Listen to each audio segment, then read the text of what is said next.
I heard shit's fucked. And when Soldier, are you? This is professional stream. All right. NA production. NA production. As always. Yes. Welcome everybody to Revolution Esports. Today, we are going to have Banshee versus Love Shack Gaming. We're going to be starting on Lijiang.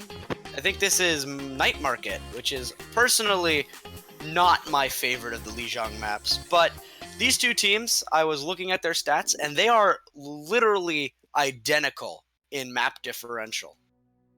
The only difference, like the slight difference being that Banshee, when they lost to Hallie, they played a 5th map. So they have like one loss more, but matches, they're both 3-1. They both look fairly dominant. In the ones they win, they look kind of weak. In the ones they lose, we've gotten new players for both of the teams. So both teams spicing it up a little bit. We're going to have to see how these adaptations roster-wise are going to affect this game as we get right into it.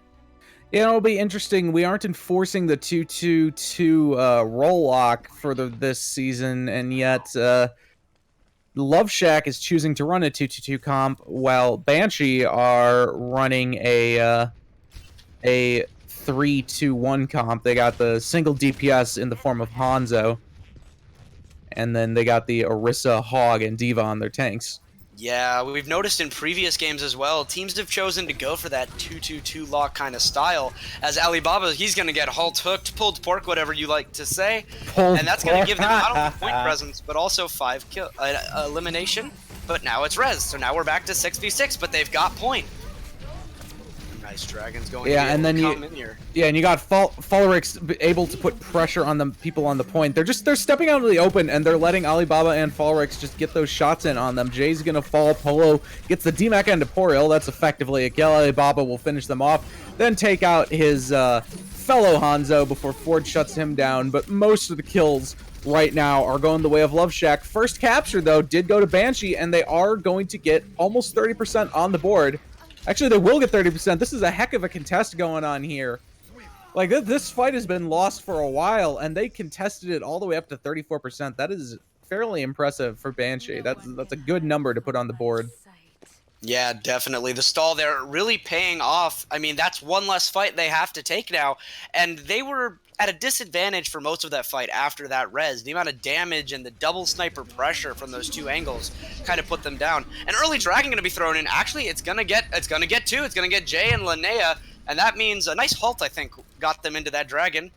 And that communication, you can see how it really pays off. That execution was flawless. Even the bongo to make sure that little extra damage boost from everybody after to clean up those targets. And that's going to be a one fight. And look at percentages are now even. Yeah, and I mean, do we really expect the percentages to not get evened out fairly quickly? Love Shack had a very strong showing there after Banshee got that first cap. And it looks like Banshee's going for the time-tested strategy of just building up a crap ton of ultimates and throwing them all on in at once. They're going to have an extreme ult advantage in this next fight. There's only going to be 2 on the board for the side of Love Shack. They're going to have Mercy and Ana, and all 6 on the side of Banshee, and they're just letting it rip. You got the bongos, you got the supercharge, you got well, I guess though that's really all they're going to commit to this, and that may be all they need. Banshee pushing in on this point fairly hard. Alibaba going to be the last one standing, 78, 79, 80% on the board for Love Shack Gaming, finishing up with 81 before Banshee's able to flip back and get that going again. But again, they only had to use 2 ultimates to capture that, so they still have 4 to work with going into this next fight, including a sound barrier. Yeah, I mean, you saw that res attempt. I think that was very, like, a poor decision, definitely, because by going for that res, he did die, and while you could say the fight was already lost, again, we can stall the point. It is control. But a Nano Valkyrie is going to be coming out. Julio, he's getting ready. Is he going to whip out the pistol? No, he's going to decide to help his team, but I'm afraid his healing's not going to be enough. I mean, now how are they going to touch the point? They don't have the Orisa to contest. They've lost this one, and that triple tank bunker comp, it has so much more staying power.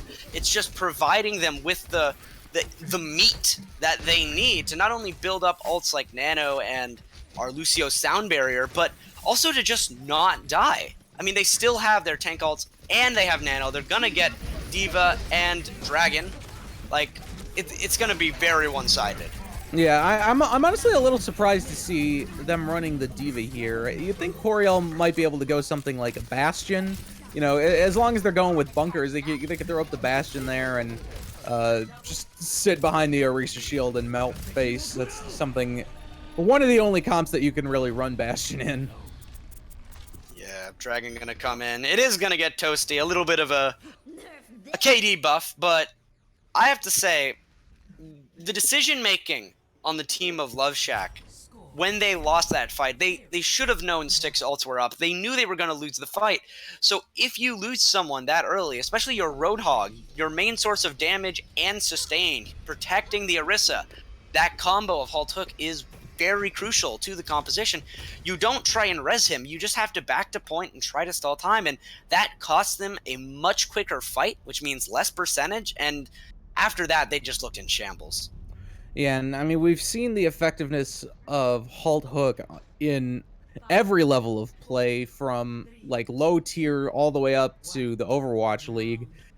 And now we're actually seeing Love Shack move on to what has kind of become the new meta, at least in the Overwatch League, in the 2-2-2 lock of the Mei McCree and the Halt Hog combo. So we'll see how this plays out. The same composition as from the last map coming through from Banshee. Ford and Lanya getting very low. That was a big stun from McCree. No kills coming out of it. CM Bros getting very low, and Felrix will finally find him. These Halt Hook combos getting traded back and forth. So good. The follow-up is amazing. Captain Crunch, when he got halted right at the beginning there. Halted, hooked, anti-nated when he used his vape, and Lucio boot back into the team, but they weren't able to follow up on it, and because they went for that, they tried to, they ended up getting Halt Hooked. Their Lucio gets picked off. Now they have less healing. They can't move anywhere, so they're kind of stuck there, and with Jay getting killed by another Halt Hook, there's not much they're going to be able to do, and a decent portion of ults built up for, well, more in the size of Love Shack than it is for Banshee, but still, not bad. Yeah, Love Shack has a bit of a small ult advantage going into the next fight, but more importantly, they have the point currently.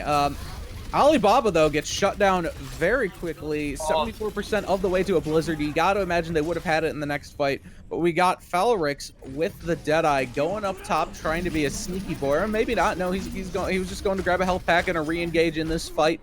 Going to take down Lanaya very quickly, but Coriel dives in on them before he can use the Deadeye. That was a big play that may honestly save Banshee the fight.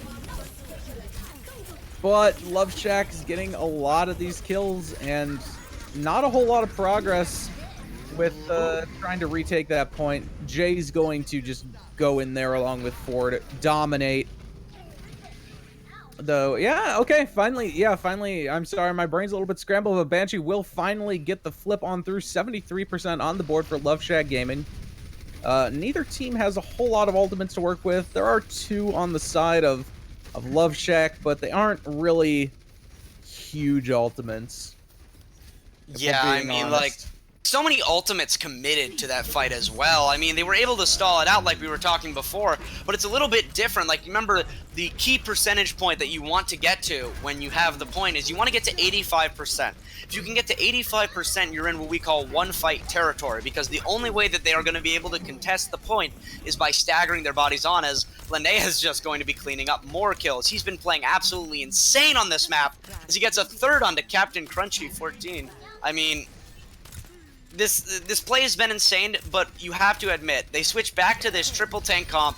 These Halt Hooks, there's been too many of them. Too many from both sides. Both these teams not playing around them, and with walls and with Reaper now. Hanzo shots, there's so much you can do. Playing with these Orisas has been honestly impressive from both sides. I mean, the meta it's the Halt Hook meta more than anything else. We're in the era. People were complaining about CC in the era of goats, but this is a whole new level of shenanigans. And Lanaya is still holding on to that Dragon Strike. Will get shut down though. by a Anna-assisted Captain Crunchy, and you gotta wonder, does the hook cut the roof of your mouth? I mean, I don't know about the roof of the mouth, but I mean, with the ultimates that have been used here, definitely it's cutting something. It's cutting into their time at least, because they're running low. Like I said, past that 85 mark. We're at 90 now. A Diva Bomb from the top, gonna get dropped down, but a nice Maywall is going to be placed. Now Crunchy back on the ball, trying to get the point, but it's looking very back and forth. Alibaba, Falerix getting two. Clutch revive. Julio revives Falerix, who is actually going to go and find 3. They have the Beyblade of Death. They have the flip in overtime. Like, what are they going to do? This is a disgusting stagger right there. Poriel finally goes down to the bio nade. Baby Diva stagger, it's going to cost them because now they have to take a 5v6, but Falerix is going to die, and Crunchy is still on this ball, so they don't have Halt Hook combo. Polo is going to die to the Dragon, gonna get rezzed up, but that means that there's nothing for Falerix. He had his ultimate ability. Oh, Halt Hook comes in on the May, not the best target, but Polo dies again. You can see these picks going back and forth. Yeah, and Ford had the most clutch hook I've ever seen there onto the Reaper, denying the Beyblade of Death, but unfortunately he will eventually be able to come back into the fight and get 2 with it. Ford still trying to keep his team alive and keep this fight going. Unleashes the whole hog, just trying to knock people off the point. Will eventually fall. Overtime ticks away. And we are all tied up at 1-1 with Love Shack Gaming. And I have the easy button here ready to go, but I haven't needed it yet because this has been a very, very close matchup so far. I mean, it's like I said at the beginning, both these teams, when we talk about not only match differential, but even map differential, these teams are almost identical. They're very, very good. These teams are right now 3rd and 2nd place, basically tied for it. So this is the match. This is the match that will decide which of them really deserves that 2nd place, and definitely an argument for the best team in Division 1. As we go into Gardens, we're going to be seeing basically the same compositions, except Alibaba switching over to that Pharah. And we'll see how Alibaba works on that Pharah. Oh, and we're actually seeing Lanaya switch to the Pharah too. So you got the Pharah battle. Well, what was it? It's what? Diamonds in the Sky. Is that Beyonce or Kesha? I'm not really. Or not Kesha. Beyonce or... Is it Rihanna? I think it was Rihanna, right? Rihanna, there we go. Yeah. There we go. It was one of the Annas. We got Farrah's in the Sky, one of the Annas. Yeah, exactly. It was one of the Annas. Well, it's one of the Anna's daughters. Well, definitely, I mean, clearly we're seeing, though, it's very one-sided. Pharah's and actually no Anna on the side of Banshee. They're running a Mercy to Pocket, and they're running a Lucio instead, so they're going to be a little more tank-focused since they have that triple tank combo, which very interesting that they're still running this triple tank. I would have thought that I'd see Ford going on maybe a McCree would go very good into this Reaper Pharah combo, but he seems very content going on the Roadhog, and they're going to take the point first. Banshee. I mean, you know, you get on that point and you have a tanky hero. It's just like saying, you know, step up to me, come kill me, I dare you. You got those close range fights against a Roadhog, and that is not a fight you ever really want to have. I mean, let's remember that the whole philosophy by the GOAT's composition, the 3-3 meta that some would say was fairly good, some didn't like it quite as much, maybe I loved most. I loved it as well. It was definitely fun to cast and analyze, but yeah. You can see, remembering that composition, its power was in the fact that even though it didn't have any DPS, its damage came in its ability to not die. It just said, we're going to come too close to you and just blow you up. That's why so many DPS heroes started losing favorability in the meta. But during this fight, it's going very one-sided. Forward with the hook. Was that an environmental kill, or was that just a finish-off hook? You know, I didn't quite see it. I was kind of keeping an eye on Lanaya during that barrage. I missed a bit of that whole hog and hook nonsense that was going on from Ford, but Ford has been killing it on the Roadhog so far this match. Like, even though they didn't win the last map, the hook to open the fight and kill Reaper was just so out of nowhere, because I was spectating Reaper and Ford, I swear, just made a 180-degree turn, hooked and cooked him, and that was it. Yeah, we might see that again. We got Falrix on the Reaper with the Beyblade of Death coming out. Not this time!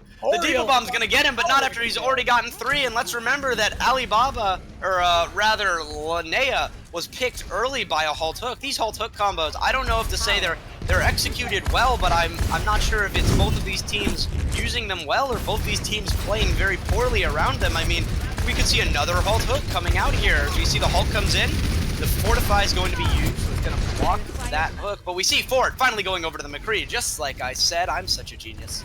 It's absolutely 100%. But something very interesting to point out here, Banshee eSports in that magical 85% range of just having to get one cap, get that one fight win here.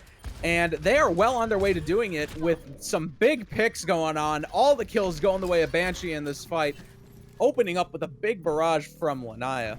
And that's it. There's not going to be another contest. We see the 86%. I was watching their Phalerix, and he had very interesting target choice. He fired a little bit prematurely.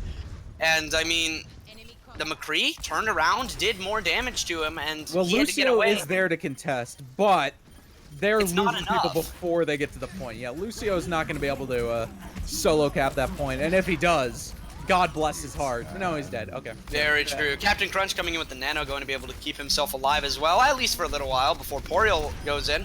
A Sleep Dart, but that Sleep Dart, unfortunately, cannot contest.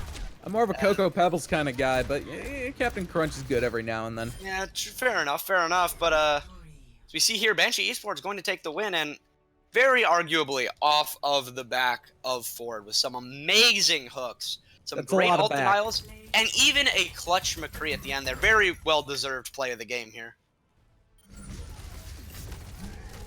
Just look at this guy play. A nice right click. Disgusting. Beautiful. It wasn't environmental! Hey! What a, like, that's when you start laughing in the comms and you're just like, you're like, I'm popping off, dude. Very beautiful. Environmental kill in the game's like, let's play the game. Yeah, I mean, that's all you need, really. I mean, it's the only map with environmentals. I guess Gardens, but 68% kill participation from Poriel. Those those big brain diva plays. All of the tickling, it after a while, you know, it starts to hurt a little bit more than you'd expect. But these teams, very close. My last few casts that I've done have been fairly one-sided games. I am very excited for this series, even more than I was before. As we see now, Banshee winning. You know what that means, everybody? That means both teams have exactly same map differential. Actually, wait, no. Banshee actually has one more win now. So it's still like that one map off, but I hope to see this go the distance, honestly. This is so much fun to watch. I could go. They have the same number of map losses now. Yeah, they have the same number of map losses. As we see a substitution coming in. Poriel going to be swapped out for Yiga. An interesting swap. Let's see if any other swaps are going to be coming out for either team. Put me in, coach. Yeah, I want to go in. I want to play, man. I do too. I'm not saying I'd be helpful. No. Probably quite the opposite. Yeah, I would definitely agree. They probably want me in instead. Oh, yeah. You can see by my level 100 exactly, I'm a perfectionist at heart. There you go. Yeah, I mean, personally... I stopped trying when I passed level 69. So my SR's kind of tanked since then. Because, you know, as we all know, you peak at level 69. I would say that's scientifically proven. I'm sure there's a research or a study done somewhere at least. Probably somewhere in, you know, Scotland Yard. I'm sure that's what they do there. But either way, as we all know, Cool Matt peaked at 69. Well, actually, he peaked at season 1, stage 1, but you know that's neither here nor there. I mean, they keep nerfing his hero, dude. What's the excuse for his performance, though? I mean, I'm straight, so I wouldn't really know. But what I can say for this game, to do probably one of the worst transitions ever. All right. Is this an ad? It is. I just want to point out to everybody that Ford and Alibaba are only level 1 endorsements. Clearly, one of them Hashtag Ford toxic. is probably roasting the enemy team, and Alibaba is probably roasting his own team. We don't know. We're just making educated guesses, Why just would like math Alibaba class be back in 4th grade. Okay, so why would Alibaba be roasting his own team? Because he's losing. Okay. Isn't that? I'm pretty sure this is Overwatch, right? Yeah. Don't think I'm playing Team Fight. I'm happy that was the reasoning. I mean, that's the only real reason when it comes down to it for toxicity. But anyway, so we're going into this. We're going to be in Route 66. Fun fact, I have not seen a single Route 66 game. This is my first one. Really? For at least for this tournament, Okay, nonetheless. I was gonna say like I've fun fact, I've never seen this map. How long is this new? Forever. Yeah, I've. Actually, that's a good question though. Was this a day one map or was this DLC? Was this the This first was a day map? one. This was a Okay. day one, but That's what I for some reason, like back then, Overwatch started where it had like upvote and downvotes for players and maps, and 2 CPs weren't getting a lot of love, and neither was this map. So they actually just removed it. Yeah, who would have thought? Who would have Well, thought the boring desert map? As we look at this, it seems Love Shack Gaming on the defense. They're going for a Bastion bunker comp, a hard. Oh, hey, look, it's bunker. It's the big brain play that I suggested last map. Oh, hey, it's working out. Look at that. You see Linnea go down early here. Yeah, it turns out up. why click heads once when you could click ahead thousands of times. Very true, very true. Bastion can't even click heads. Yeah, no. They removed his headshot. Or like, why click heads when you can just click bodies? Yeah, just click everything. Just click. Yeah, man. Like, that's what I do. I mean, I don't know about you, but I'm all about that pre-fire Bastion life. Yeah. But on the attack here, we see double sniper. It's still going to be that Orisa Hog, which is very interesting because a lot of teams struggle to run this composition effectively against a Bastion. Too much damage on the tanks, not enough mobility or survivability. But Falerix got slept. Ford's going to get the headshot. Linnea's going to kill Yiga, but Yiga's back. Captain Crunch gonna die, and now it's going in the ways of the attackers. Banshee probably going to be taking first point. Not going to see a recontest here. Yeah, the problem with the bunker comp is when it falls apart once, you pretty much lose the point. Like, there's not a whole lot you can do. When one person dies, everyone kind of falls down. It's like when the it's kind of like when the brig dies in Goats. Everyone else just is very quick to follow. Are we gonna see mirror compositions here? No. Polo's going to be staying on that Baptiste. Crunch is 1. Oh my gosh, antied and 1 in the back. He barely gets to live here. Beautiful headshots coming out by Ford. And Jay's gonna get another kill. I mean, this has been a bit of a raffle stomp, if I can excuse my French, of course. I believe I have something to say regarding that. That was easy. That was delayed, that's what that was. But either way. It takes a second. Look, the easy button when you go to Staples, it costs like $5. It's not the best thing. So here, let's count this. 1, 2, about 2 seconds. Yeah, 2 seconds. About That's a 2-second delay. You just gotta push it 2 seconds before I let you talk. You know. That's big brain right there. that is big brain. This is probably one of the fastest pushes I've seen on Route 66. Dragon's not going to get anything, but they used Invon already, so they've got nothing. Polo's using his ultimate ability. Window here, just going to try and keep their Diva alive to contest. Julio with the kill onto Ford. We love to see it, but Yiga's going to die. Captain Crunch demeched. Ford is back up now, and Julio down, and it's just gonna keep pushing. I mean, yeah, Julio is it Julio or Julio? I think we should call him Julio. Okay. I feel like if I call him Julio, everyone in the chat's gonna be like, "It's Julio." It's actually Julio, with like an apostrophe over the everything. As a Latino. As a Latino. Yeah, I was a Latino in music. Fun fact.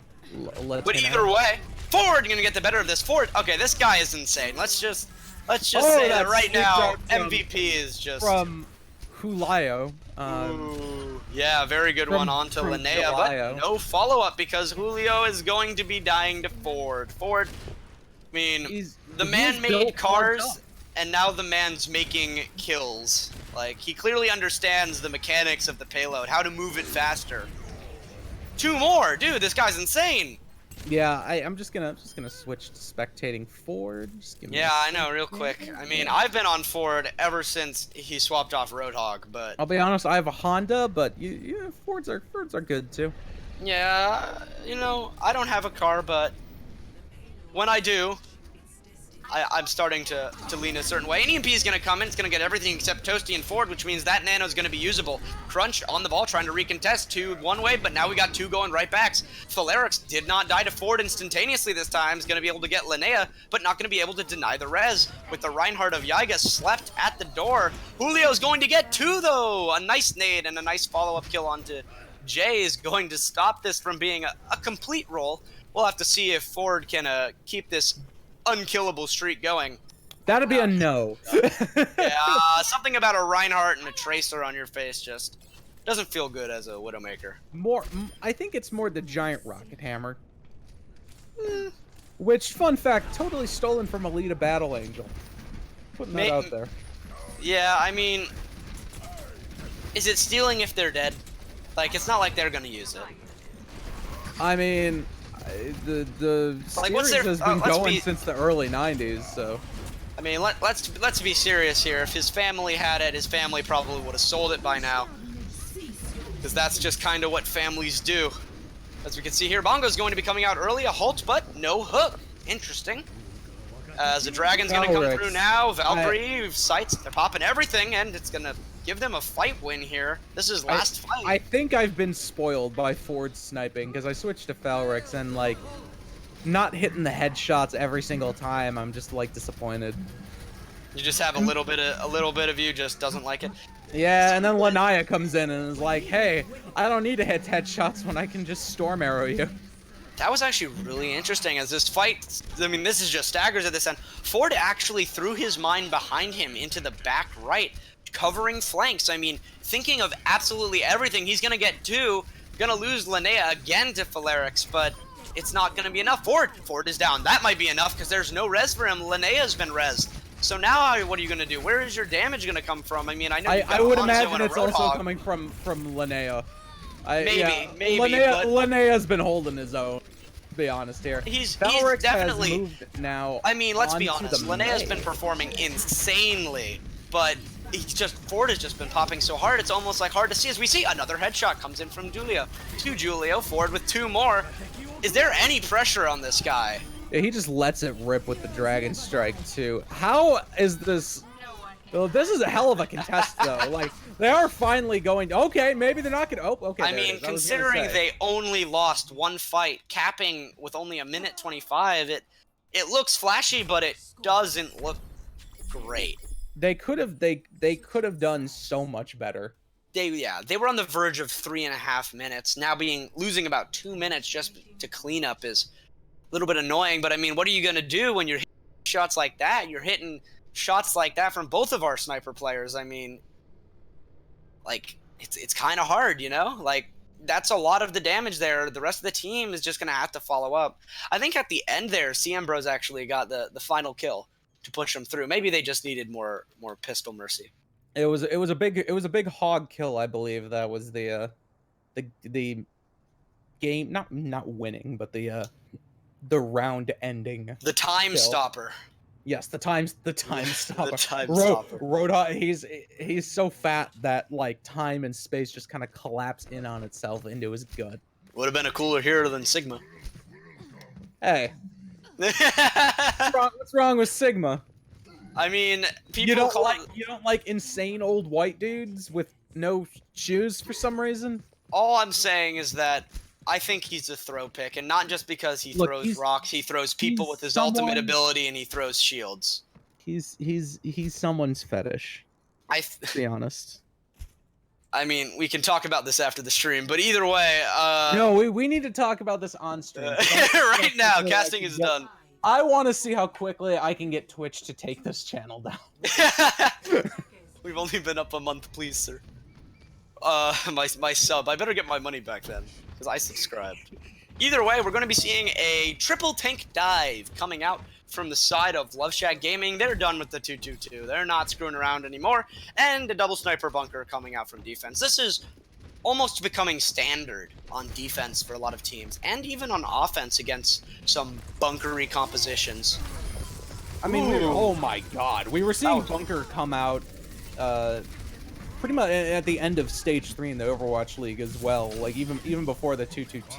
It was a slightly different variation, but ultimately, you know, it was the same premise, and it's nice to see that some of the tactics from pre-roll lock still work, even if they're, you know, modified a bit. So I feel like we had a very healthy meta pre-roll lock, so I'm glad that we're not just going to dive and double snipers.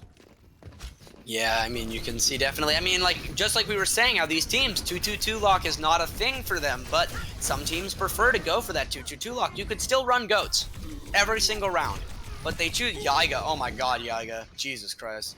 But anyway, Yeah, so like I was saying... Yaiga wants that MVP title. He knows that Ford has it, but he's like, okay, well, I gotta get some fast caps. He wants the interview. Yeah, he wants that interview.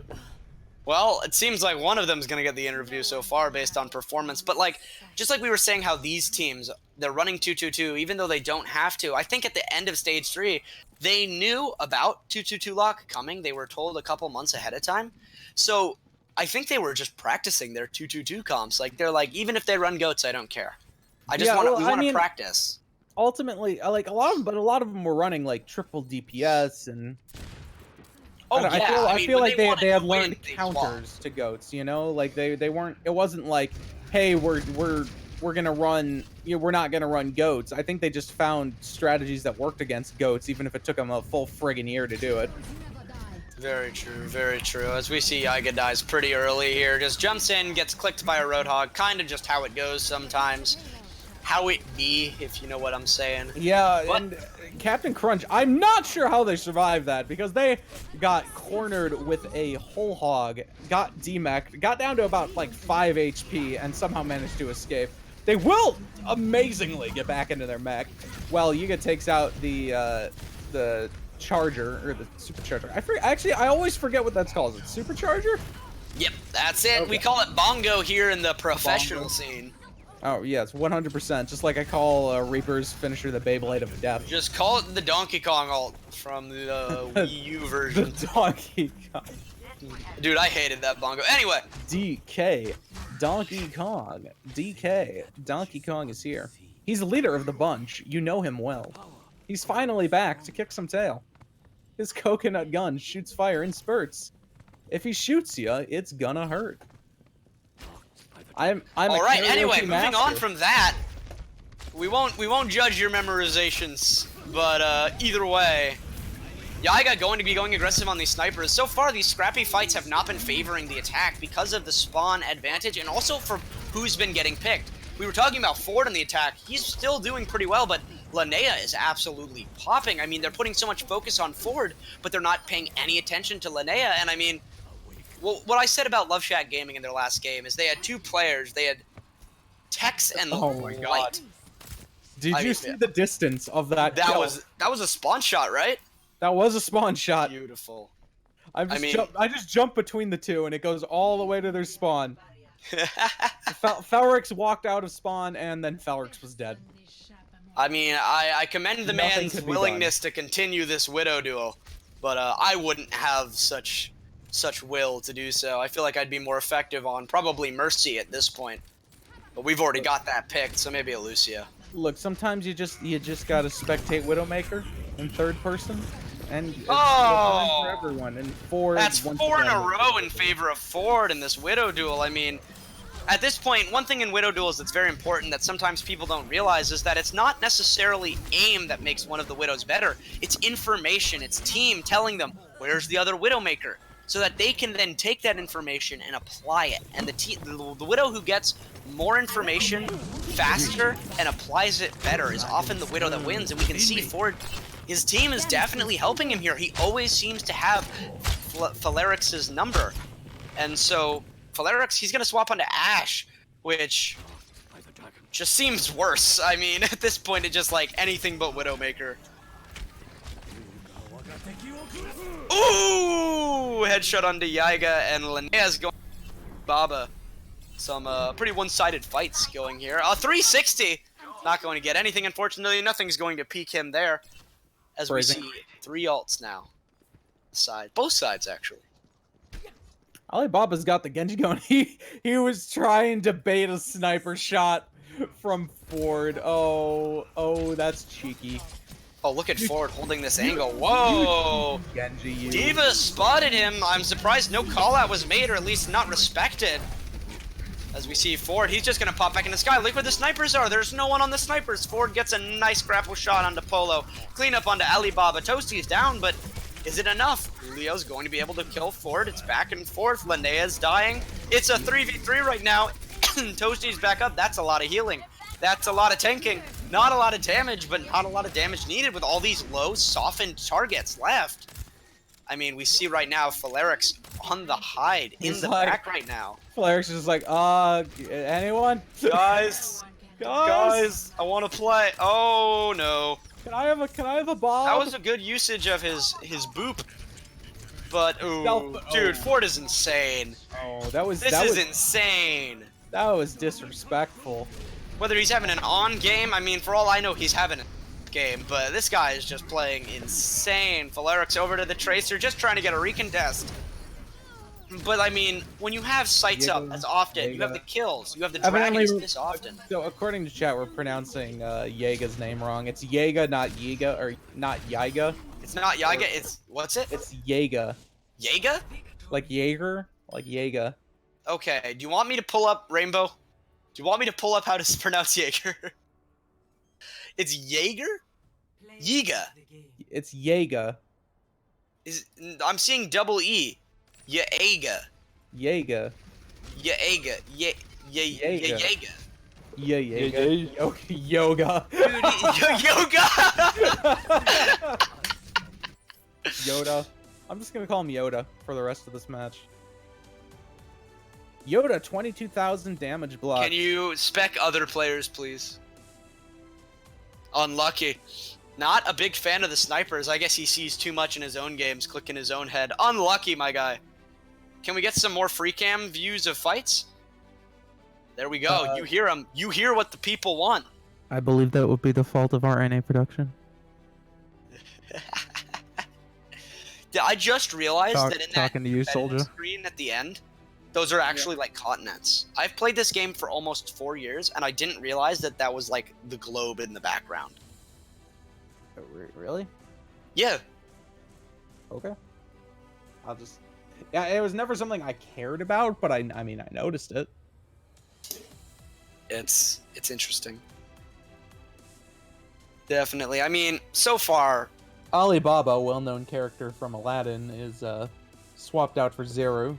He's going to be using his deflect on the bench, trying to deflect shame from himself.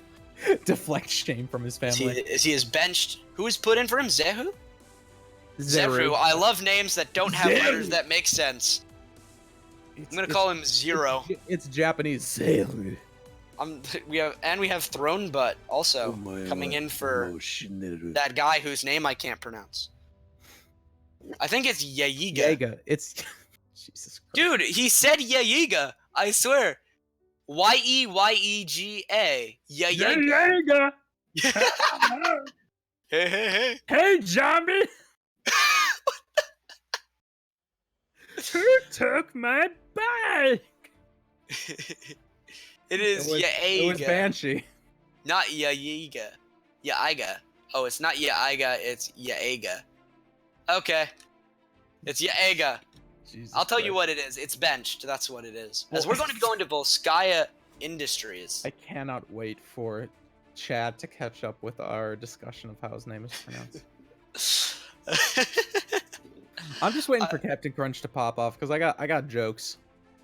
I got Captain Crunch related jokes. He's got the super ring from the box. It'll play in Peoria.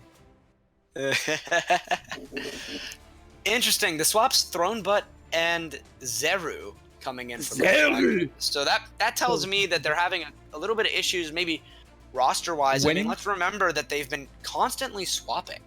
So they haven't really had like one roster play multiple times. Whereas from Banshee, we've seen the exact same people playing time to time to time again. See, you know, I thought you were gonna say they were having issues winning. Yeah, you were a bit nicer. Well, than that's me. obvious. I'm supposed to be the color caster. I thought That's the your color- job to say the obvious things. But the color one is the asshole. So like, I think I'm doing a pretty good job of that. Is that not me?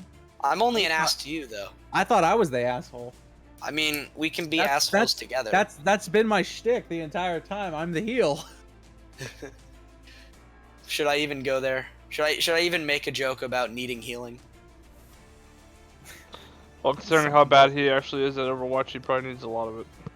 You're not wrong. He needs more than a Mercy Pocket, boys. He needs that 5 support Genji strat that we've been seeing. It's just 5 unlimited heroes, one Mercy, 5 Genji, just all the Genji spamming. I need healing. Yeah, we'll just save that custom game. We'll have the Genjis slowly have burning effects on them constantly, so they're always dying. And with the sound effect just permanently playing on. I need healing every time they take damage. I need healing. They drop below 199 HP. And they just, I need healing. I need healing. I mean, honestly, we should just call it the D-Mercy main maker. No, Lord. I don't even think it would work, too. I think they would just tell everybody who picks Genji in comp to switch or unbind, you know? As a Mercy main, there's been times where I've had a Genji who just spams that, and I just go, no, I'm not healing it. You're a Mercy main? And I don't heal in the rest of the game. I was a Mercy main, now I'm a Moira main. We'll see how my SR is affected by the Sounds like me in puberty. That's all I have to say. Yeah, I mean, now it looks like you can play whatever you want. I'm personally excited for 2-2 roll-lock. Maybe eSports is one thing, but I'm excited for it mostly because I'm excited to be able to queue for different roles. Have, like, my tank, my support, and my DPS without having to, like, on one account, without having to buy 3 accounts. Because I've bought 4 accounts. I'm just happy that they all have different SRs now. Yeah, that's what I'm saying. I'm really excited about that. I'm a little annoyed we aren't getting an SR reset that goes along with it, but you know. I mean, what can you do? It's going to be interesting because if you're a DPS player, and you only play DPS on an account, your support and tank will be basically reset because there's never been any information input. So for people who played only one role, it's basically like learning. But I'm excited to see that guy who's like XQC's got that GM tank, and then his McCree is like platinum, and then his Mercy is like a silver. That's what I'm excited for. Seeing all of the different roles of the pros, seeing if they really are all-around GM flexes. As we get into this game on Volskaya. No, they're not. Only Jake from the Outlaws. He's the greatest Overwatch player. Jake from State Farm. Jake from the Outlaws, the greatest Overwatch player of all time, as we all know. Soldier landing a nice one, a nice button. Unfortunately, your easy button can't do that, can it? But it looks like a nice rotation around left side. My easy button can do anything, I'll have you know. Easy.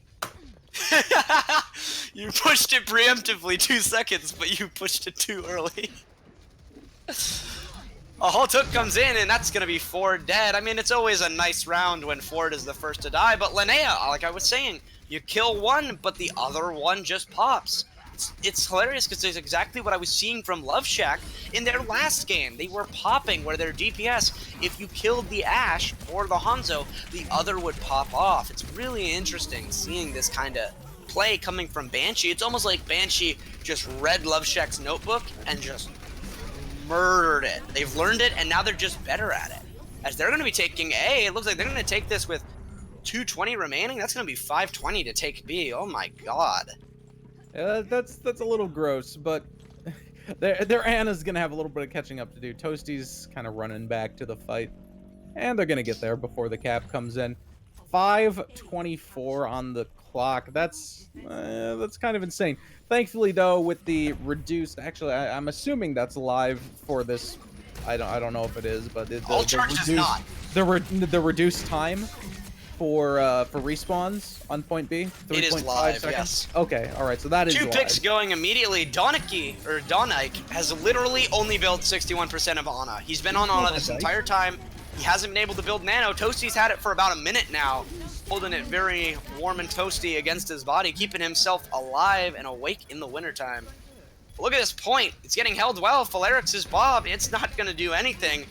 Ash would be very displeased. The kill's going in. How long will this stall be? So far, the stall has been the best thing that's come out from Love Shack Gaming this entire series, so we'll have to see how it's going to go. Not well. No stall. All right. Yeah. 4.5. Not very well. 4.5 minutes on attack. Boy howdy. You didn't push the button. I don't really know what to say to that. That was easy. The button knows what to say to that, but I don't. The button seems to be a little bit more awake at the present moment. I've been awake for 17 hours. You know when you're like awake so long that you feel like you're not awake, but you still are? So you're not sure if you're actually awake or not? Yeah, I mean, dude, I've been working, I worked Thursday through Monday, 8 hours every day on the floor of JCPenney, fixing shoes and finding what was stolen. How do you not kill yourself every day? Because I have double break. I have 2 days off now, so I had a goal in mind. I set my goals, and dude, the best part is only finished the women's section. I still have the kids and men's to do. I get 2 hours off every day at work to fuck around and do whatever I want. Glad you're living the hard life, but either way, I am. I'm under like 6 NDAs to not be able to discuss what I do at work. But let me just say that I need those hours. Well, I would if I wasn't like a previous 4chan troll, but fair enough. normal human beings need those hours. I would definitely agree. I mean, personally, like, I forgot what I was gonna say. Either way, we're going into Bunker Compass. Linnea gonna be on the Genji this time, though. Throne butt on the Pharah, so we got. We'll see if Love Shack can match this time. It would be pretty insane of them to be able to beat it, but theoretically they could match it. I mean, who doesn't like seeing the old charge play? They have a Bastion, so we should go Bastion. Lol. Didn't work for them, but that doesn't mean it's bad, unless you think about it. Either way, hey, look, Bastion can be a good strat unless you unless you forget to put the barrier in front of him. And when that happens, all I can say is, yeah, I mean, you timed it. I'm so proud of you. Yeah, no, that was perfect timing. I'm so proud. It was. I'm proud of myself. I mean, we're talking about, like, the Bastion. I mean, you got the Mercy for the Resurrect as well as the damage boost, but if the Bastion's gonna get halt hooked, there's nothing there, as this is gonna be a slow but sure defeat. Turning through him, not as fast, but definitely clean throne butt, putting a throne in their butt. I mean, this is just a lot of damage coming in. Probably more like a thorn. I feel like it should be thorn butt. So much pain coming through from the halts from Captain Crunch. That is a big oops all berries there from He might be swapping. Throne butt there. Is he swapping here? He fat fingered that. I think he thought he was moving to the back of point. It looked like he wanted to swap, but then they were like, nah, fam. So now we're still playing a Pharah into 4. That Q button. Ooh, we're playing a Pharah into. Oh, he slept! Ford has slept. That means there's no Widow now, so Pharah has a little bit of time for free reign. A halt hook comes in, but another great usage of that Fortify from Jay.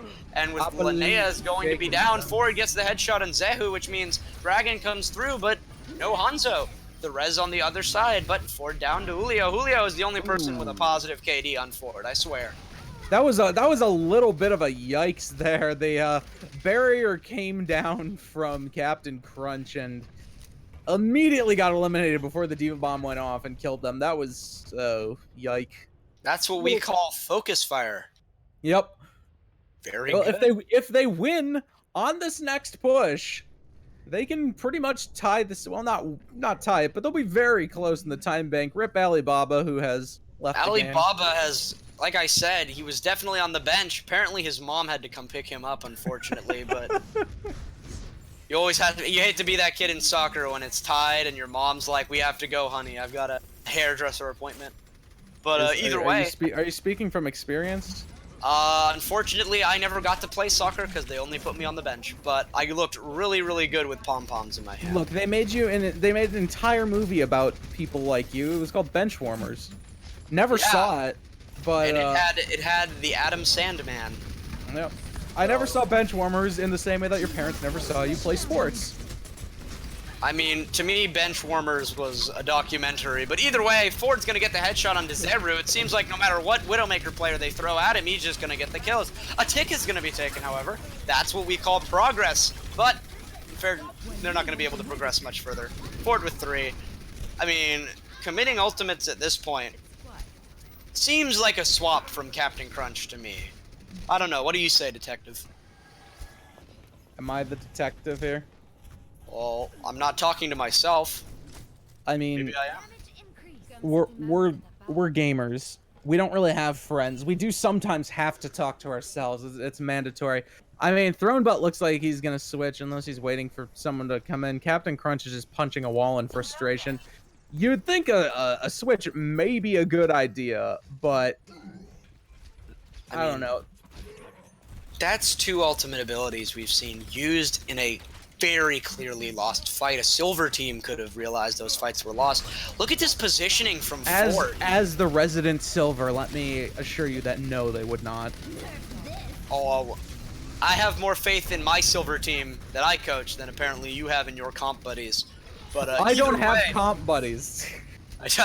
We already went over the friends thing. My apologies. I do have comp buddies, but they're all in GM, so I can't play with them.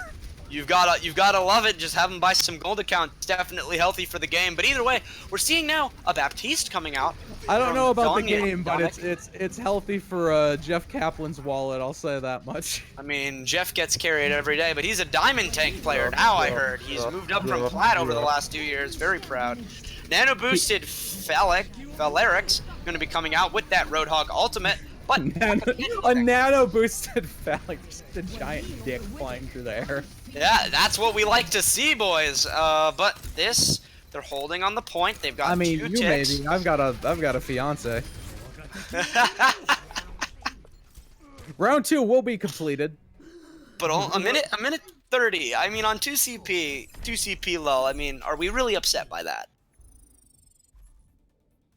Like 147. No, I mean, I would have been more annoyed if both teams had 5 minutes to go at it, and then we're playing 6 CP again, as you do. Yes, they tried to fix that. I actually think they did a fairly good job, except for the fact where they forgot to nerf the team that's winning. I'm still waiting for that change.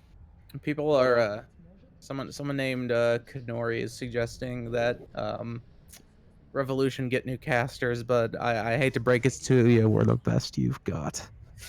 And unfortunately, I have to cast with him. Yeah, you do. So you have to cast with the guy who works night shift and is tired as all hell. Listen, if you know what? I'm gonna hard cast for him. I'm gonna hard cast this round for him. No, bro, I'm gonna solo cast. Dude, I'm gonna let's just both solo cast together. No, we have to have let's maintain some form of order, professionalism. What? This professional the hell NA is stream. that? Okay. Yeah, I mean, you got NA producers. We gotta kind of get ourselves down to that level. All right. Well, we're seeing coming out from the attack a double sniper composition going to have Baptiste heals. That means that it's more of a focus on the tanks for healing. Julio is going to be the only person able to really support that Widowmaker and Hanzo. Then we're going to be seeing similar on the other side, except a D.Va and a Bastion coming out with a Mercy. So that means we're playing for a bunker composition.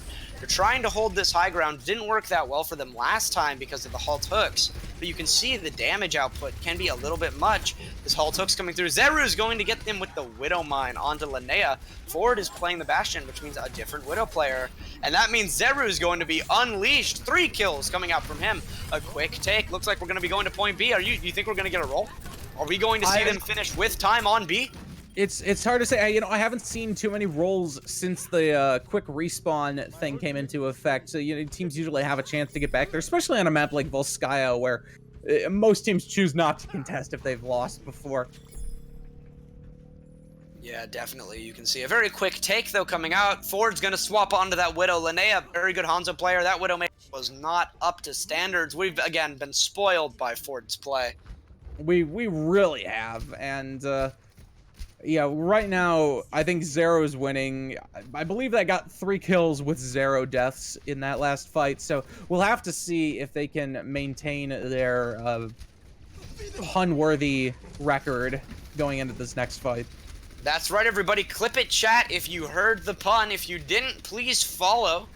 Anyway, so we're gonna see. If you did get the pun, also please follow. Yes, it's a win-win for both. As a Halt's gonna come out, a Halt hook on to Poriel. He's going to be able to get out with the vape. The Dragon's gonna follow up, not gonna be able to get anybody, but it is gonna split off the Hanzo and the Ana with 4 dead to Zeru. Zeru seems to be getting the better of the sniper duel now in this round. They're getting 3, they've got 4, they're cleaning up. All that's left is Toasty and CMB Bros. Where was this Love Shack the last 2 maps? I mean, it's been a while. I think it's because I actually started casting, but either way, Ford's going to go down on the Tracer. Of course, it is just stall, but they're not going to be able to cap it before overtime. That means that they have to hold at least B for 4.5 minutes. They have to hold A and maybe B for 4.5 minutes in order to win. Otherwise, the best they can get is a draw. Watching this fight, I mean, look at these. The cleanup's coming in. Don Ike, or Don Ike. Cleanup. Yeah, all the kills are coming in. Falric's popping off on the Hog right now. A lot of Hog popping off today. Gotta get that bacon, as they say. Why would you hook them onto the point? Oh, right, because they're gonna be dead before they get there. It's called padding your stats, and it's something that LSG really needs to start doing if they want to come out of this with any of their players on a +1 KD, especially their snipers. But I mean, I have got to hand it to Zeru. He has been playing absolutely insane. You said earlier he had 3 kills. I believe he ended up going about 5 or 6 eliminations, 2 of them on opposing snipers before getting 1 kill. He managed to go 6 in Zeru before anything else. Zeru? So, I mean, now they all heard it. So that's right. Now, because all of you heard my hilarious pun that I definitely did not steal from my fellow casting buddy. Look, I wasn't listening to you, so you didn't steal it as far as I'm concerned. That's fair enough. Clearly, if you are not like him... I was laughing at Connor's ban in chat. Connor was banned in chat? Temporarily. Connor, I want you to know we still love you here. You are always going to be part of our Love Shack game. But either way, this game, if they win, we'll unban you. If they don't win, we will if they don't unban you. So you better pray for your boys in blue here. It was just a temp ban. I think he's back already. Well, I'm glad that he's hearing all of this now. Thanks for telling me. Either way, we're going into a bunker v bunker composition. Get used to it. Arisa Hog is the new tank. Temp ban. You did? I did. I thought you meant they were banning Tempests. Either way. Oh, nice. Halt hook's going to come in. Falerix is going to get picked. Ford does the final blow there, but he didn't do much more than just a little clicking right on the old belly button. But Poriel's going to get traded back. No Roadhogs on either side now. Is that how you headshot a Roadhog? You just shoot their belly button? The belly button. I've always said it should be a critical spot. That Either would be way, amazing. I always feel like if you shot him like right in the belly button, he'd just deflate. I feel like walking around like a skeleton. That would be weird. Like just loose skin, like a fat guy who like had gastric bypass. Yeah, definitely. And now we see both Hanzos getting traded. And that's a great coming out from Banshee. I mean, these Halt hooks executions, they have to have over 50% success here. Zeru's going to trade back onto Ford. I wonder what the pick with the McCree is here, what the plan is. Maybe not confident in that Widow duel against Zeru anymore. I mean, he has definitely been playing well. We've seen Ford play insanely over the match, but Zeru seems to have gotten in his head. Gonna get another one onto Toasty. And they're down 2, but they seem like they still want to push in. No, Jay's down. No front line. That's a backup. And that's a minute and a half already off the clock without really a push coming in. They had 2 picks. Did you say so? Captain Crunch gets hooked by Poriel, and Falrix just goes nope and hooks Poriel right back, drags him over to their side. Beautiful. Unfortunately, Captain Crunch did die there, but it was entertaining to watch. DOL, Jay's down, and there's again no resos on either side, so now that means there's even less time. These main tanks will be coming back at about the same time due to spawn location. So now we've got Toasty. Toasty's sitting at 1 HP right now. He's gonna get healed up. Gonna grab the Mega, I believe. This is And honestly now, the best Love Shack has looked all match, and I mean, this is even better than did their they just stall. like not warm up beforehand? Because they're popping off here. I mean, we talked about before, Banshee actually lost a reverse sweep to Holly. This is the third map, and we can see them suddenly struggling. It seems like they're really struggling to finish here. Maybe a little bit of Overwatch ED coming out. Thrown, but gonna get 3 with that dragon. 4 kills coming through for the old Throne Butte. There's the gong, and you know what, Love Shack? It's a long time coming. You earned this one. Not over yet. That's 2 minutes left still, and we've still got tank ultimates and dragon coming through. We saw earlier Banshee pull off a halt dragon. Definitely possible, and the halt hooks they've been pulling have been very good. No pun intended. Ford's gonna get Zeru. There we go. Finally swap into the Widow. No more messing around here. That hook's gonna get broken by the shield, unfortunately. And Ford with 2. It looks like they're gonna be able to cap this point, but it's not over yet, folks, as Poriel gets some nasty corner kills with his ultimate. Let's remember, they capped on the side of Love Shack Gaming. So that means we've got 1 to 2 pushes coming in from Banshee, depending on how long the first push goes, for them to cap B. If they are unsuccessful, then this will be going to Love Shack. If they, however, are successful, both teams will be gaining 1 minute, and both teams will have an attempt to cap as much as possible. Why? To try and get that W. Poriel poor. is dead, and that's a very poor start. I'm gonna assume it was a halt hook by the way these teams have been playing. I mean, halt hooks all day, every single time, every way. Subway eat fresh. That's What? a poem right there. It's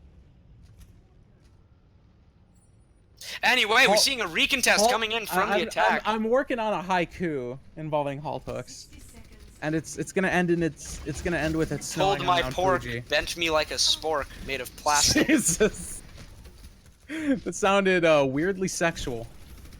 Made of plastic. Just like all forks seem to be. But Linnea gonna get one on Donic. That's unfortunate. I really want to say donkey because I just want to use the Shrek voice, but I know that donkey. Donkey. Get him shot in the arse. Donkey. What are you doing? Anyway, let's get it all out of my system. All right, we're going in. Dragon, B. Nano's probably going to come up. Ford's ult's going to come up, but we've got 4 ultimates on the defense as well. This is definitely going to be the last fight. A nice Nano coming out onto Poriel, but the anti almost led him into death, and a wasted ultimate. Thrown butt, gonna get Jay. Remember, no resurrects. That means they're gonna have to contest a 5v6. They've got 8 seconds currently to touch the point. A hook coming from Poriel on the flank. They're gonna be able to touch the point. They're gonna use Nano, but they're also going to use Vape. That means that his sustain is severely dropped. Poor resource management coming out from Poriel and Toasty there, but Linnea's gonna get one. Poriel's gonna get one. Linnea's gonna get another. Donkey! And Linnea gonna get a third. Ford, he's gonna get 2 as well, and are they going to be able to cap? In overtime, it's ticking away my now. gosh. Are they going to be able to come in and recontest? Any recontest? I don't think Yeah, Tracer's so. going to be able to recontest. It's dead though. Zeru's down, and no one else is going to be able to make it back. You know what that means, boys? A minute Unfortunate. each to both these teams as we go to our 3rd round. What was that you said about 6 CP? Yeah, I guess we're playing 6 CP. 6 CP, boys. Definitely not. I honestly, I've had worse. You know, I remember way back in season 1, the very first day, Seoul Dynasty versus Dallas Fuel. I think it was Junkertown going 8-7, and not in Dallas's way. And it was definitely a big old waste of my time. But Big old yikes. it was a big old. Everybody wants to just pull the plug on the other team, and I. Not talking about some hospitalization stuff here. I'm talking about, like, the computer, so don't be that guy. I mean, I was gonna make a much worse joke and say that CP was Dream Casper's favorite match type. Yeah, Connor, don't say it, Connor. But Don't say it, Connor. I'm watching Connor. But no, you're not, because he's banned. he actually got banned this time. Oh, did he get banned? I think he got banned. He said Aw. fuck you to someone, and then I just saw a message deleted. I see some Oh, just 10 minutes? Don't worry, the Tempest will be back shortly. Please wait in line. But either way, we see a double sniper composition coming out for the defense. Yo, And an attack. where's my ban in chat for typing out that these casters suck? Yeah, I know. I feel bad. I mean, I want a temp ban too. I mean, you can't wanna ban fuck. people for telling the truth, so. No, I mean, well, you banned. you kinda did, You though. kinda did. You banned Connor Either for way. telling the truth. Either way, Porio's gonna get picked. Captain Crunch is gonna get picked early here, which is gonna buy a little bit of time, which means 30 seconds now to push to point. I mean, you're gonna have to rush a little bit more. Double sniper comms coming out from both these teams. Only difference being that Rez versus that Baptiste. One says we can't die if we're in invuln. The other says if you die, it's okay. Well, But right the now, other difference between double snipers is that one of the teams has Ford. true, but the other team has Zeru, and we've seen him being decent, nothing too consistent, but playing fairly well. But with Falerix getting hull hooked, thrown but dropping to contest and dying, that's looking real bad for a recontest here. Love Shack needs Yeah, to get the Donkey's cap gonna here. die to Poriel. Love Shack needs to get at least a tick here, or they lose the match. And That's gonna it. be the series, unfortunately. No reverse sweep this time. It's going to be Banshees taking this series. But that doesn't mean we don't have a lot of great 6 CP to watch. Oh yeah, there's still more Whole minute. 4 to 5 CP to be played. Yeah, fair enough, fair enough. I don't think we're gonna see Farah. You think we're gonna see a 5-4 for Banshee, or you think we're gonna have a draw here? I think we're probably gonna see a 5-4. A draw? Yeah, I definitely. I want to see a draw. I want to see signs of life coming from Love Shack. They looked so good last time they watched. Love Shack's last game, they did not give the other team a point. Not a point. Dang, that's some Nixel level stuff going on right there. I mean, we're talking about I Love guess- Shack when they played Helios and they did not give a single point. I don't think this is gonna be the final composition that we see, but currently we have CM Bros on the Torbjorn. They're the offense, so unfortunately, our dreams, as always, as casters, are crushed right in front of our eyes. Yeah, okay, he's going to Lucio. Yeah. All right, see again, Zeru, the sniper player, or at least the Widow player. He's going to be switching to McCree. It seems like a reoccurring theme from both these teams. When they don't feel confident in that Widow duel, they swap over to Mick left click. At least now he's Mick left click. I mean, at this point, he's just Mick click click. But Ford gonna go for some shot. Mick, I can do whatever the heck I want click. But look at this. Look at this beautiful Baptiste play coming in from Donkey as he's firing the nades up into the air so that way he has more healing. But fortunately, you can't heal the dead. No DPS now on the side of the defense. Falerix is going to get killed by Poriel. Another halt hook going to be coming in. Look at Captain Crunch. He's so afraid, dude. He's soiled his robotic pants right now. I mean her, but yeah, you know. I mean, you can assume the gender of a robotic horse all you want, but I like to let them tell me. As this looks like it's going to be it. A nice stall coming in. Toasty, he's going to get the kill. Toasty going to land one more final blow, and that's going to be it. Banshee eSports is going to be going up 3-0 in this series, which means they have won the series. But again, we have a fourth map that we still have to play, because we got to watch some Hybrid. Oh, yeah. Hybrid, the best map type that we always say for last for unknown reasons. Kings or Eichenwald? Oh, that's a hard one. I prefer Eichenwald. Eichenwald aesthetics, gameplay of King's Row. So are you leaking a new map? Yes. Eichenrow? Eichenrow. Just take Eichenwald, the details, and then just make it into King's Row. Sounds like a German holiday event. Oktoberfest is coming up. We can see the future. I want the new healer to be the medic from TF2. Just putting that out there. Just I'm just TF2 medic. there. And then Yeah, the description's just TF2 medic. He's just half a star. I want the I just really want it. I need some crossover there. They already put the engineer in Paladins, so why can't we have, the people from TF2 in a good game? Because we're not paladins. I probably shouldn't talk shit about the company that gave me my first voiceover role, but Paladin sucks. Sorry. Who did you voice over? I did voice for Erlong Shen in Smite. Paku. Definitely impressive. It was fun. What? Smite was in MMO, right? MOBA. MOBA. I would love to do Are voice they- work for an MMO. Are they coming out? Do you think Smite is going to come out with an auto chess like all the other MOBAs are doing? I have no idea. I haven't played it in like 2 years. I know they're adding characters from Ruby, probably as skins. Most likely. A sub coming in, Throne Butt, is going to be coming out. Polo is going to go back in, right? Or was it Julio. Capricorn? Julio is removed from the game. Rest in peace. Julio is just... Oh, they yeeted him out of the custom game, boys. I don't know what to say, but Love Shack seems to be just kind of... For all we know, Love Shack is like... This is like their trial games. Like, they're a bunch of players. You're like, all right, get their head in the game, They go in, they get absolutely shit on. They just yeet them right out of the custom game. Nope, you're not on the team anymore. Like every Florida Mayhem game? Like every Florida Mayhem game. I'm still waiting for Tavik, by the way. Why do they still have him on the roster if they're not going to play him? I think they would have let him go. I think he's literally just taking the money. Maybe he's the bus driver. He's still driving them all on the bus. Just a bunch of Korean people talking about teriyaki. As you see, I know Koreans very well. Boy, I'm just not gonna comment on that one.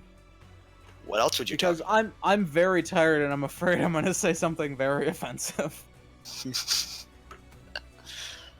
I haven't gotten us banned yet, but God willing. Here, I'll say... I already made a pedophile joke, so like, you know. Is that an apology from Conort? I see, I'm sorry in the chat. I think... I'm sorry, 4-0.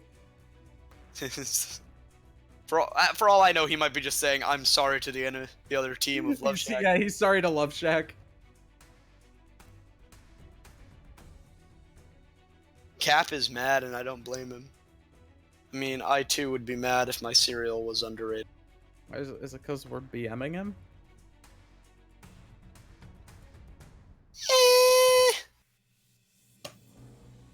That's what we call debatable, boys. I'm wondering. So I'm going back and forth with Ento Guy about how much these casters suck, and I'm wondering at what point he's gonna realize it's me talking. You actually debating? We'll find out in 3 minutes.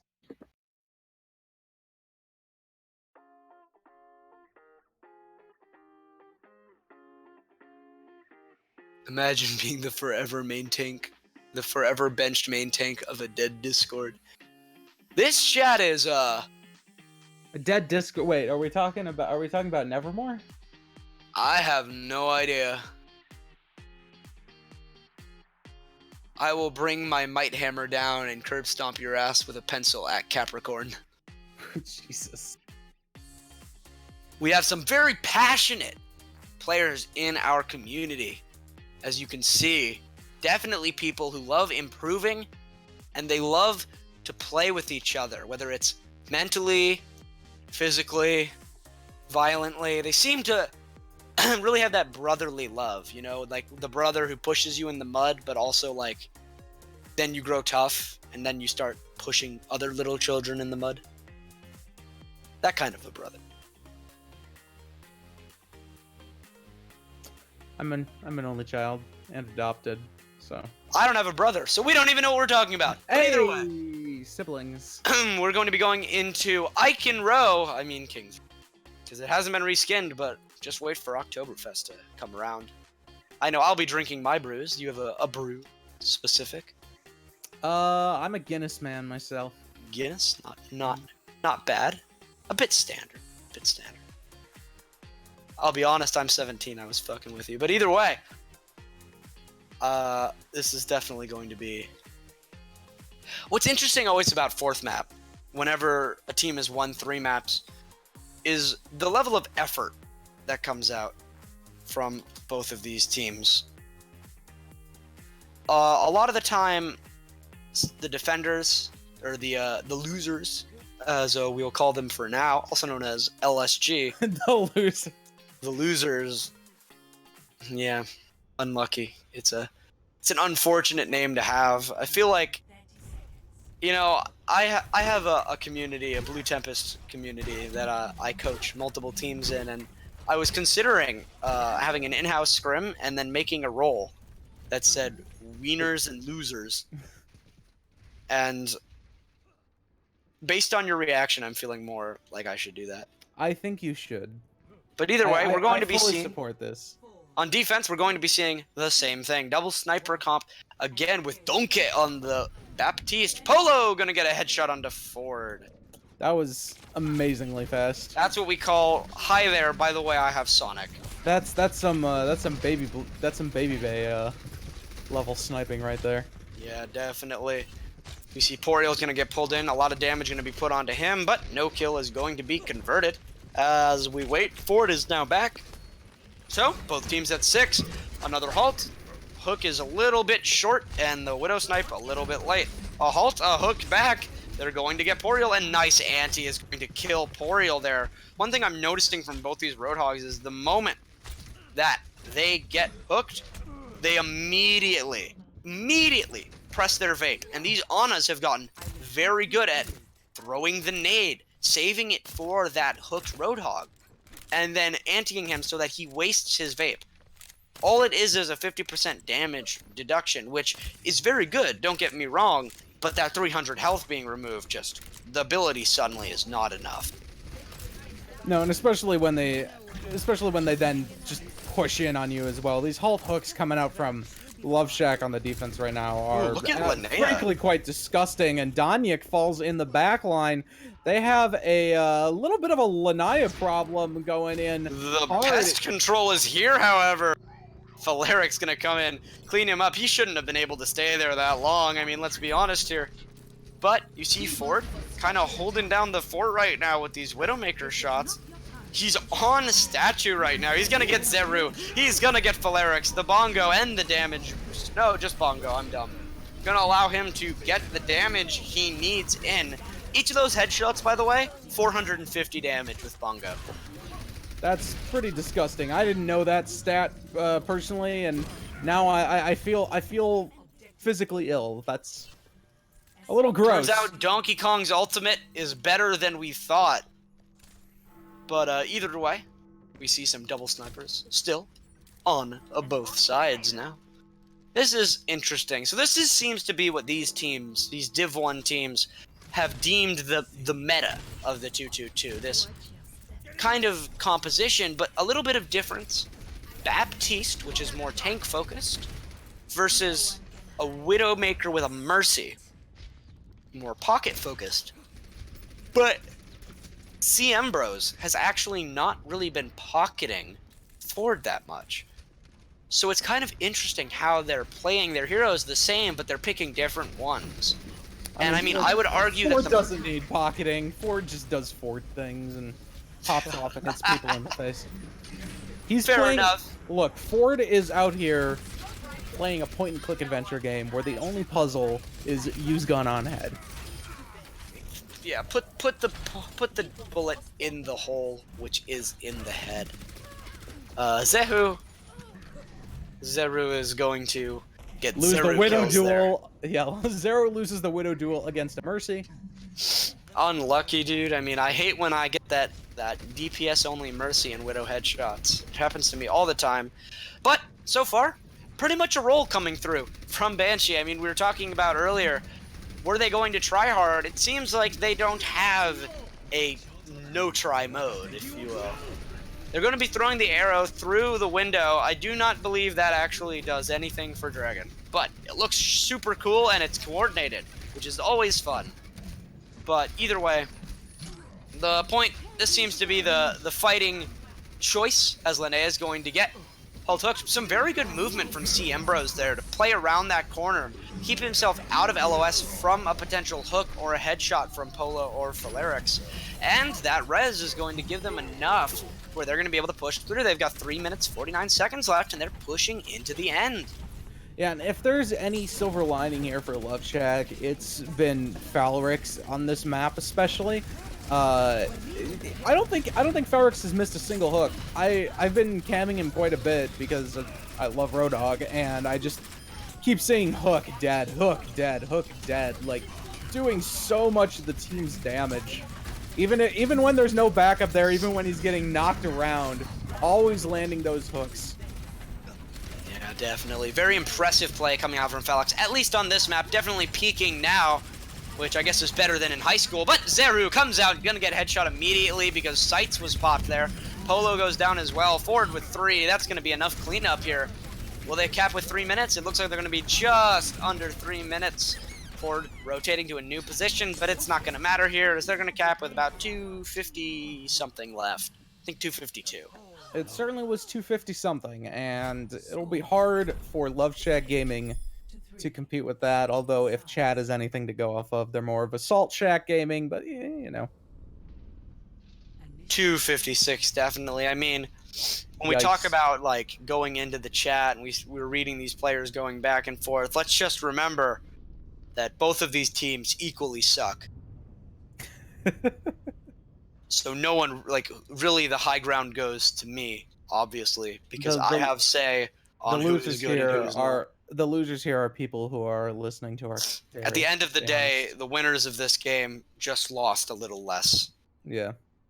But if they keep going off on chat like this, they're going to lose more than just this game. They might lose a little bit of respect from the community. And, well, actually, I don't think anybody cares. But either way. No. But one thing I will say to everybody... Nobody cares if the casters get BM'd. I mean, I don't even think the cast... I mean, they gave us content. They did. I feel like they gave us content because we're both too tired to give them actual casting. I mean, let's be honest here. I've again been working. I mean, I don't want to cry. I don't want to cry. I don't want to cry, but I do work at JC Pet. But 32 hours with only 4 hours of sleep a night. That's a bit much. We're talking about 2 times more time on my feet, and my lunch break's 20 minutes, and my break is 10. That's a bit of a yikes. So, JC Penner better give me a few more pennies for that one. But we're seeing again the Genji Bastion defense. Don't worry, in a couple of years they will. Well, you'll make like 7.18 an hour instead of 7.15. You make 7.50. No, I make 18.50. Bro, I make fucking $12. But either way, we can move on from here. You know who needs a raise? Ford. Ford needs a raise. I think everyone would actually, on the Love Shack Gaming, would appreciate if Ford would just raise his ping and maybe his accuracy. I mean, at this point, honestly, if I was on Love Shack Gaming, I would actually just want him to hit more shots so that the pain ends a little bit faster. But they have ulterior motives. They want to actually win, which is something that I haven't felt since I heard 222 Lock was coming out. Donic gonna be able to get Jay. Both invulnerabilities are gonna go down. These mirror comps? No, we have a Mercy over an Ana here. Ford's gonna get a kill on Zeru on the Ana. What? I mean, we're starting to see some kills come in from Love Shack, but Ford still on that Bastion. They haven't really found an answer for that, and they really need to, otherwise stuff like that's just gonna keep happening to them. Captain Crunch will get a kill onto Jay though, but Ford is just going to retaliate. Again! Bastion! You gotta focus fire them a little bit. I mean, let's just talk about it. Hashtag casters are blind lull. Capricorn was our Ana player. He has swapped roles with Zeru, which, by the way, for anyone wondering, 222 Lock does not just mean that you can only have 2 supports, 2 tanks, and 2 DPS. It means that you can only, like, if a player picks support, they can only play support heroes. And that includes in scrims. Yeah, so no more watching Zenyatta mains flex on to Roadhog. Which no more watching Jajonak show us he's human when he plays Roadhog. Yeah. I mean, we get to see more of Mr. Roboto. But either way, we're looking right now. 5 ultimates on both sides. Actually, 6 ultimates. Well, less ultimates now. His ultimates get popped. We see Donkey Kong on both sides of the team is going to be popping those ultimate abilities.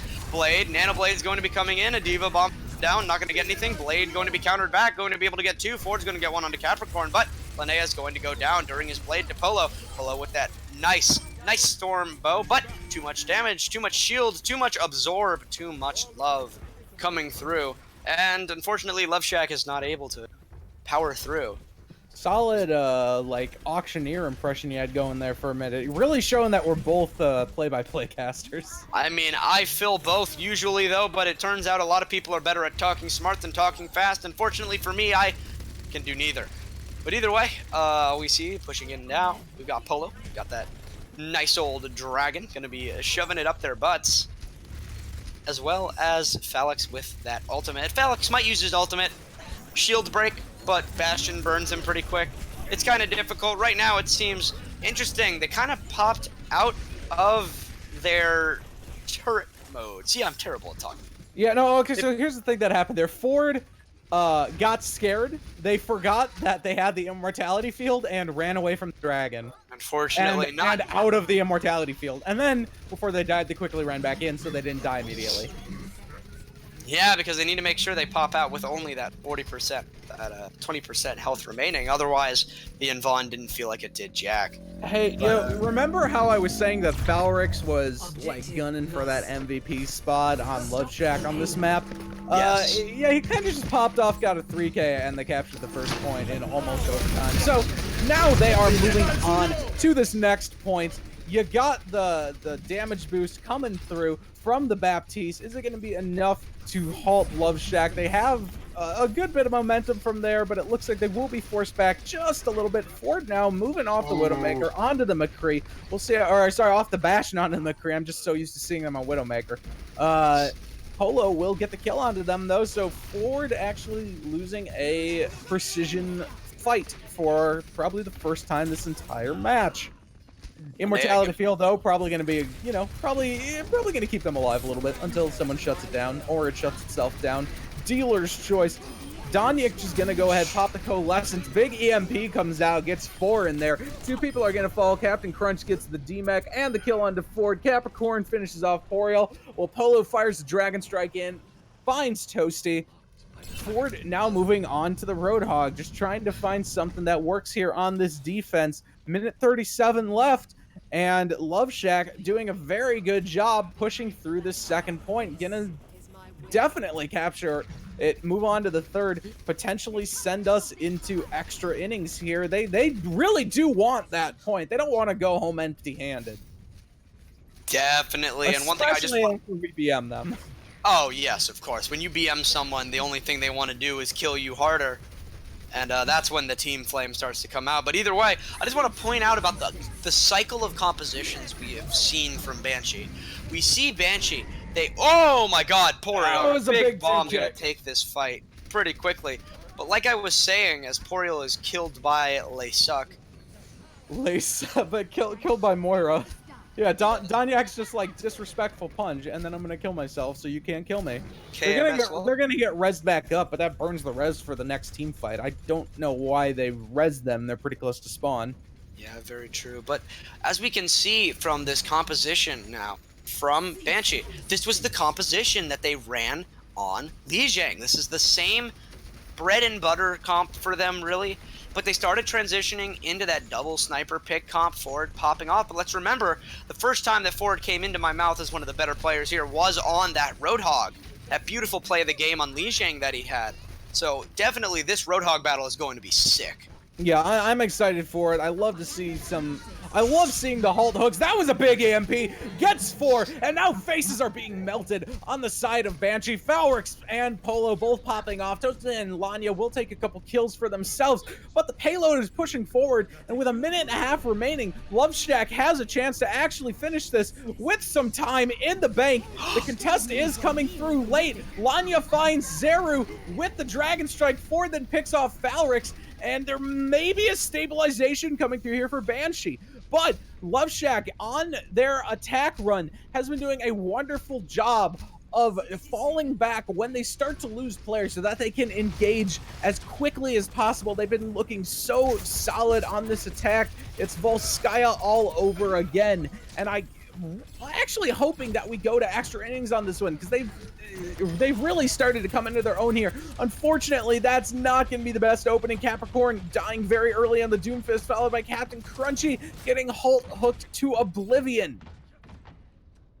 Yeah, I mean, like, that last fight there, really, the issue was, sure, big EMP, great cleanup, but they didn't win it cleanly. Their Sombra died, and I believe their Sombra and their Hanzo died. They had no damage. So with the stall coming out from Poriel, they were able to fight that back. But in this fight, however, it looks like Linnea is going to get a nice dragon kill. Definitely, probably one of the players who's been playing better than we've really been giving him credit for. Capricorn also down to Linnea. That's the thing. Linnea, it's like watching, like Surefour and Fissure. Or is it Fissure? Surefour and Fissure? It's like watching two good DPS like play on the same team. It's hard to tell which one to give the most credit to. Right now, it would be Linnea, because Linnea's popping off on this Hanzo. They get a team kill in overtime and shut down the push of Love Shack Gaming. They will take the 4-0 win in impressive fashion at the end there. Yeah, I mean, let's be honest, nobody thought that this was going to go any other way, but look at this. Jeez. I mean, I think at the beginning and after that first map, I think we caster cursed the entire match, but it was the first map was very close, and then it was just all kind of downhill from there. You wonder if they got boomed a little bit. There was some talk in chat of a couple of their best players being missing. Alibaba was a little salty about it. There was definitely some booming going on. I just don't know if it was with any of the in-game players. Yeah, I mean, like, it's real tough when you're missing your players. I mean, we've seen some teams, it's like, unfortunate. It happens. In this case, we've seen things where we see Love Shack, they don't have their players. I know they didn't have the people who I was planning on, really, the people who I was giving them the advantage because of, as I flipped through my papers drastically, or frantically. They didn't have Lita and Tex. They had their on the first map, they looked great. The second map, not so much, but when they went on their attack runs on Volskaya and King's Row were really good, and I was happy to see them kind of start to pop off there, and I was really wishing that they would have been able to, pick up some wins there, because they looked good at points, even without some of their best players there. Yeah, definitely. See, we're going to be able to interview Poriel here. All right. Cool Pokemon name. Definitely. Wouldn't know the Pokemon. I actually never got to play Pokemon, unfortunately. It just sounds like, it kind of sounds like Porygon. And to me, Porygon. Also sounds like Toriel, so maybe it's a mix between. Toriel, or it's an Undertale character. How's it going? Hello. What is the origin of your name? I don't know. I thought about it one day, and I was like, I like that name.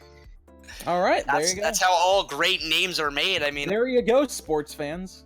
Yeah, let's just remember, Surefour's name was auto-generated. But so was Dante, or no? So was Childish Gambino's. Yes, I know. It's pretty funny. He put his name into a Wu-Tang name generator. I'm trying to ask a question. No, you're not. All right, Poriel. Okay. You guys on Banshee, you lost to Hallie a couple, I think in your last game. Yes. And it was looking kind of questionable because Hallie is a good team, but they didn't even have all their players. It was kind of like a little mismatchy. It was interesting, and you guys were undefeated. Going into against Love Shack, what kind of level was your confidence at that you had patched up those errors that we'd seen in that game versus Holly, and were going to be able to come in and get the 4-0 just like you did? Honestly, like 0% confidence, but I mean, like, we did scrim a bunch, so that's pretty good. And yeah, we had a good mentality, especially CM Bros. He's my favorite. he carried us to victory this time. Definitely. CM Bros played an amazing Mercy. One of the flexibilities in Hero Pool that we saw from you guys, but we weren't seeing so much from Love Shack. Do you have a question? Me? No. Me? Yeah. I Like other caster. Not in particular. You're All right, I'll keep going then. Keep going. All right. I'll interject. Shack- the question. All right. Love Shack Gaming goes 3-2 now. Banshee is now 4-1 in match. Prior to this match, Love Shack was, I think it was, where's my sheet of paper? What was their map win rate?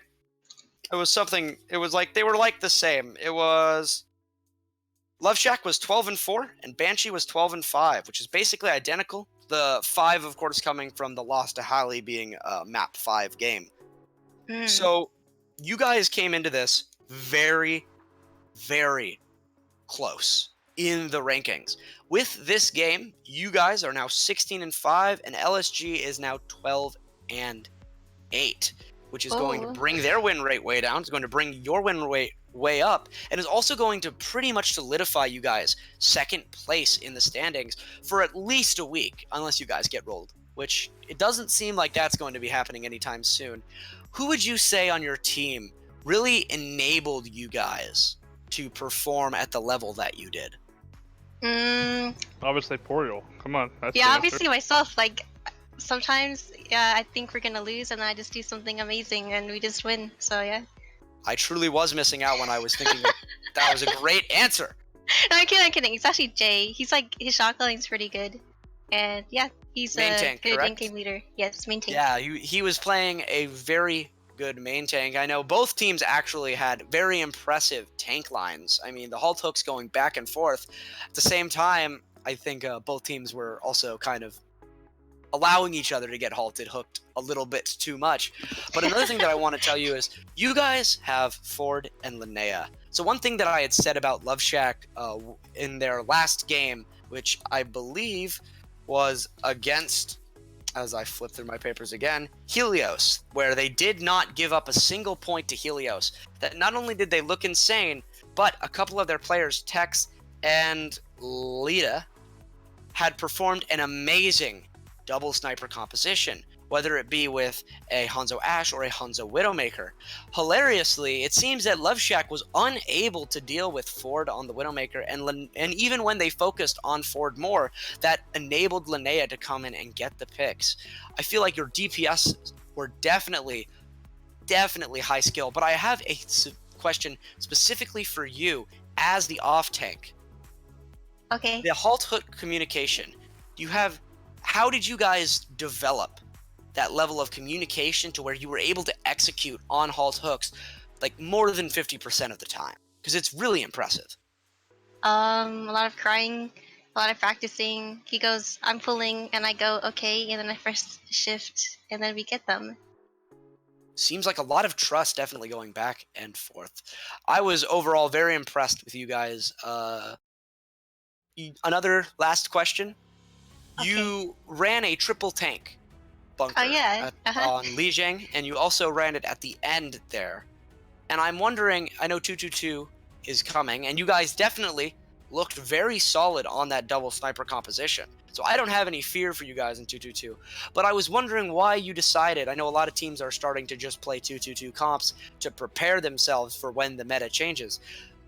You guys running that triple tank composition, were you playing to win moreover than to play your 222 comps and get better? Oh, yeah, I think we're trying to win, because, you know, it's a game. We're taking it seriously, and they're playing pretty well. We don't want to underestimate them. Yeah, definitely. Love Shack, not a team to underestimate, but after this match, a few more questions going to be floating over from about your team and a little bit more about theirs. They have a couple players that are carries, but it seems like when those players are absent, they start to fall apart. Maybe some people on different roles or whatever. But I want to thank you so much, Poriel. It's been a pleasure having you for the interview. Yeah, thank you. So, I was kind of sad that you went forward first, so you know. I mean, you saw those shots. I had to ask. Yeah, but he got it last time. I don't think that's fair. Oh, did he? Give Jay an interview. Yeah, he got it last time. I didn't interview him. Fake. I Yikes. apologize. Yikes! I wasn't there. Well, you know what? I got the better interview, so take that. Yeah, that's I gave true. the better interview. Exactly, because I poured it. You see? They had like headshot dude. I have sweet gamer girl. It's perfect. They Okay. both- Either way, thank you so much for coming in for the interview. As for the game, that's going to be us wrapping it up. This LSG versus Banshee game, a little more one-sided than we had thought originally, as Banshee was able to pull out the 4-0. Definitely looked a little bit closer when you look at the points scored, but at the end of the day, the points don't matter. Just like we're on Whose Line Is It Anyway, it's the maps that matter, and the match wins. That is going to be going completely in the favor of Banshee. So I want to thank everybody for coming out to the stream. If you enjoy what you see, please drop a follow onto the stream. It supports us a lot. If you really like what you see, please drop a subscribe, whether it be with actual money or if you aren't able to spew up a few dollars, of course, you have that Prime sub, which we would love to have. All of the money that goes from that sub is going to be going back into the community. It's going to go into casters, it goes into pools for money, it goes into everything, and it helps us grow and support our teams to keep that competitive level up. This was an absolutely great series. I know I enjoyed casting it, and especially casting with my man Spiedelman here. Definitely an enjoyment. But yeah, so thank you guys all for coming out. I am ThothGod. If you want to find me on Twitch, so that I don't have to work at JCPenney as much, please feel free to go. My Twitch is the same as my name, just ThothGod, ThoughtHGod, whatever rolls off your tongue better. And Spiedelman, where can they find you? You can find me at king_speedlemon on Twitch, or just speedlemon on Twitter. I've been streaming a lot of Mario Maker recently and just playing viewers levels where they usually just send me torturous, horrible things that destroy my soul. Wait, your name's Speedlemon? Yes. I've been calling you Spiedelman this entire time. I know. Ultimate blame memer, me. folks. That's my fault for calling Speedomon all the time. Yup. Oh, okay. I'm took aware that of that too. Yep. I've given up. But thank you guys all for coming out, and we will see you guys with our game. Do we have a game tomorrow? Well, let's look at the schedule. We Ooh, probably exciting. do. We have games almost every single day. Wow, checking the schedule. Sounds fun for you. That was easy. Shut up. Tomorrow we have, if it doesn't get rescheduled, Team Bombers versus the Choco Bros, which is basically the Young Bombers versus Kaizen 2.0. As well, Div 3? that's Div 1. Oh, Yeah, that seems to be the only game tomorrow. You know what? Get out of here, you're banned. I'm banning your button. Yeah, you're banning the easy button. Yes, that- the that- easy that- button's banned. I'm gonna get a GG button. Alright guys, well that's what we have. We have a game tomorrow. Team Young Bombers vs Choker Bros. Thanks everybody for coming out. Connor doesn't like us very much. Yeah. No. But Connor's a little bitch. Well, Fight me. I don't know about all that. But anyways, Justice for I'm just gonna Connor. end the stream now since it is well over, and everybody have a good night and thank you for coming. Bye, guys. Fight me.